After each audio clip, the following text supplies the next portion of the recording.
नमस्कार, मैं हूं ललित शर्मा। आप देख रहे हैं इंडिया डेली।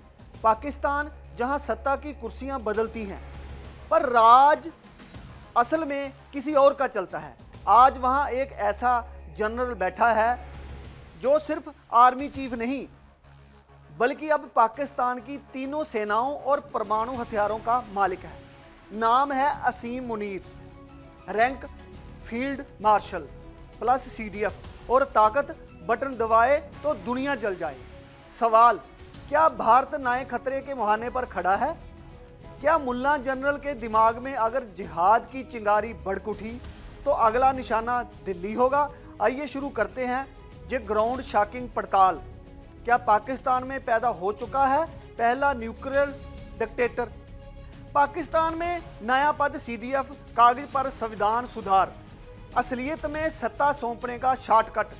अब असीम मुनीर सिर्फ आर्मी नहीं, तीनों फोर्सेस के सुपरबॉस हैं। संसद, प्रधानमंत्री सब सिर्फ किरदार बन चुके हैं।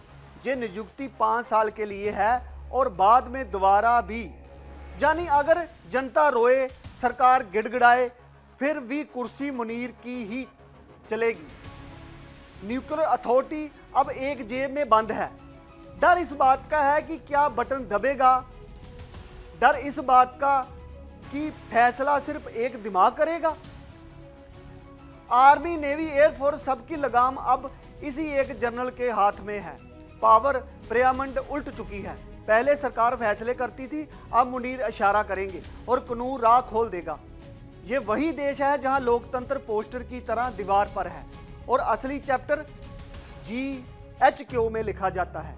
अब ऐसा बॉस आया है जिसकी कलम में बम, जनता, मीडिया, विपक्ष सबकी आवाज उसी की मेहरबानी पर चलेगी। भारत की चिंता शुरू होती है। न्यूक्लियर ट्रिगर अब नेशनल कमांड नहीं, पर्सनल कमांड बन चुका है। एक गलत मूड, एक गलत कैलकुलेशन और तबाही की उल्टी गिनती शुरू। पाकिस्तान में कट्टरपंथ और सेना का मोह पुराना है। जब ताकत और जिहादी सोच साथ साथ बैठ जाएं तो बटन खिलौना नहीं, क़यामत बन जाता है। असीम मुनीर ने सत्ता से लड़ाई नहीं की, सत्ता को अपने कदमों में ला बिठाया है। बिना तख्ता पलट, बिना गोली, उन्होंने पूरा देश अपनी जेब में डाल लिया है। ये कानूनन तानाशाही है। पाकिस्तान के इतिहास में पहली बार सेना राष्ट्रपति से ऊंची, सरकार जमीन से नीची। याद रखिएगा, पाकिस्तान में आतंक की सोच सत्ता के साथ बैठ चुकी है। अफगान बॉर्डर से तालिबान की हवा, मेंटो पार्क से नफरत की गूंज और बीच में एक ऐसा शख्स जो परमाणु ताकत अल्लाह का वरदान है। सवाल यह है कि क्या भारत पर दबाव बनाने के लिए अब मिसाइल ही बातचीत का जरिया होगी? असल खेल ACR प्रमोशन पोस्टिंग में नहीं, असल खेल न्यूक्लियर पोस्टरिंग का है।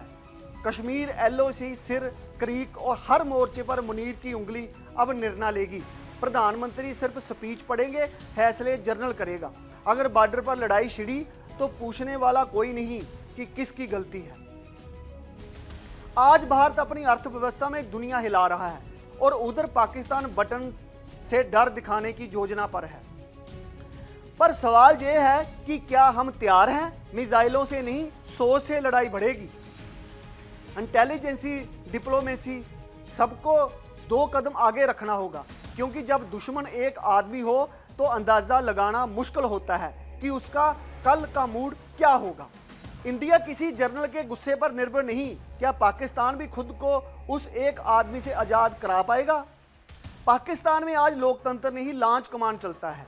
जनता नहीं, जनरल की इच्छा संविधान है। दुनिया डरती है कि गलती एक हो और राख लाखों की। भारत को अब सिर्फ बॉर्डर नहीं, दिमाग की लड़ाई जीतनी है, क्योंकि एक तरफ विकास, दूसरी तरफ विनाश और फर्क बस मुनीर के मूड का। आप देखते रहिए इंडिया डेली। फिर मिलते हैं बड़ी खबर के साथ।